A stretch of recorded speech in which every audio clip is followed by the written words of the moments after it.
বিছানায় শুতে গেলেই দম বন্ধ হয়ে যায়, বুক চেপে আসে ও হঠাৎ শ্বাসকষ্ট শুরু হয়। এমনটা কারো কারো হয়। সারাদিন তেমন কোনো সমস্যা নেই, কিন্তু রাতে বিছানায় মাথা দিলেই শ্বাসকষ্টের সমস্যা। কেন এমন হয়? হৃদযন্ত্রের জটিলতা রাতে শ্বাসকষ্টের অন্যতম প্রধান কারণ। হৃদযন্ত্র পর্যাপ্ত কর্মক্ষম না হলে শরীরে যথাযথ পরিমাণে রক্ত প্রবাহিত করতে পারে না। এ কারণে রাতে শোয়ার পর ফুসফুসে কিছু তরল জমা হতে পারে। এটি শ্বাসকষ্টের অন্যতম কারণ। হার্ট ফেলিওরের ক্ষেত্রে শ্বাসকষ্ট ও কাশির সঙ্গে পাপলাও থাকতে পারে।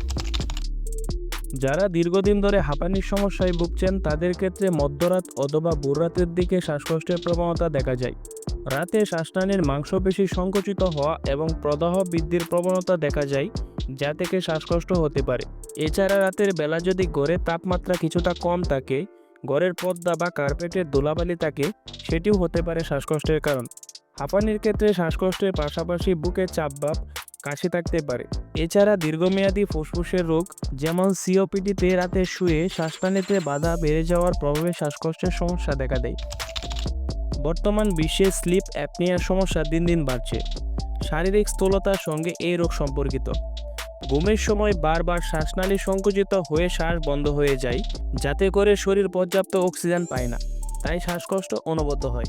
ঘুমও বারবার ভেঙে যায়।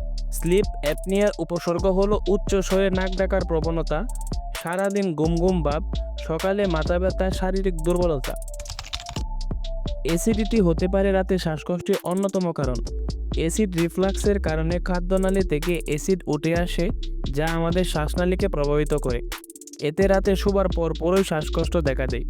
শ্বাসকষ্টের পাশাপাশি রোগীর আরও উপসর্গ থাকতে পারে, যেমন পেটে জ্বালা পোড়া, পেটে ফাঁপা ভাব, অতিরিক্ত ডেকুর। অতিরিক্ত ওজনের কারণে ফুসফুসের উপর চাপ পড়ে। শুয়ে থাকার সময় এই চাপ আরও বেড়ে গিয়ে শ্বাসকষ্টের সৃষ্টি হয়। গড়ে থাকা দোলা, পশুর লোম, ফুলের রেণু, ঠান্ডা আবহাওয়া বা কোনো অ্যালার্জেন রাতে ফুসফুসের সংবেদনশীলতা বাড়িয়ে শ্বাসকষ্ট তৈরি করতে পারে। চিত হয়ে না শুয়ে ফাঁস পেরে শোয়া বা মাথার দিকটা একটু উঁচু করে শোয়া শ্বাসকষ্ট কমাতে সাহায্য করতে পারে। অতিরিক্ত বালিশ ব্যবহার করে বা বিছানার মাথার দিকটা কিছুটা উঁচু করে এ অবস্থান তৈরি করা যায়। অ্যাসিড রিফ্লাক্সের কারণে শ্বাসকষ্টের সমস্যা এভাবে প্রতিরোধ করা সম্ভব।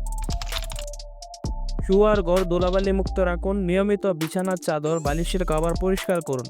কার্পেট বা বাড়ি পর্দা ব্যবহার না করাই ভালো, কারণ এগুলোতে ধুলা জমে শ্বাসকষ্টের সমস্যা বাড়াতে পারে। বিশেষ করে হাঁপানির সমস্যা আছে যাদের, তাদের পদক্ষেপটি খুব গুরুত্বপূর্ণ। যদি কোনো নির্দিষ্ট অ্যালার্জির কারণে শ্বাসকষ্ট হয়, তবে সেই অ্যালার্জেন এড়িয়ে চলার চেষ্টা করুন। প্রয়োজনে এয়ার পিউরিফায়ার ব্যবহার করতে পারেন। ধূমপান শ্বাসনালীর জন্য ক্ষতিকর ও শ্বাসকষ্টের সমস্যা বাড়াতে পারে, তাই ধূমপান সম্পূর্ণভাবে ত্যাগ করা উচিত।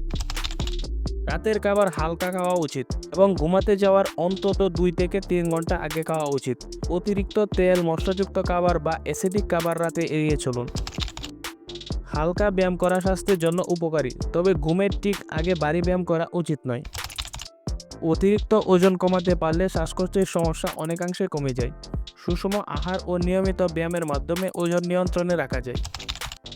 যোগ, মেডিটেশন বা পছন্দের শখের মাধ্যমে মানসিক চাপ কমানোর চেষ্টা করুন। রাতে ঘুমের আগে হালকা গরম পানিতে গোসল করলে বা ভালো বই পড়লে মন শান্ত হয়। যদি অ্যাজমা, হার্ট ফেলিওর বা অন্য কোনো রোগের কারণে শ্বাসকষ্ট হয়, তবে সেক্ষেত্রে চিকিৎসকের পরামর্শ অনুযায়ী নিয়মিত ওষুধ গ্রহণ ও নিয়মিত ফলো আপে থাকা প্রয়োজন। রাতে শ্বাসকষ্টের সমস্যা অবহেলা করা উচিত নয়। এটি গুরুতর কোনো স্বাস্থ্য সমস্যার লক্ষণ হতে পারে। তাই এই সমস্যা হলে দ্রুত ডাক্তারের পরামর্শ নিন এবং উপরে দেওয়া জীবনযাপন পদ্ধতি অনুসরণ করে সুস্থ থাকুন।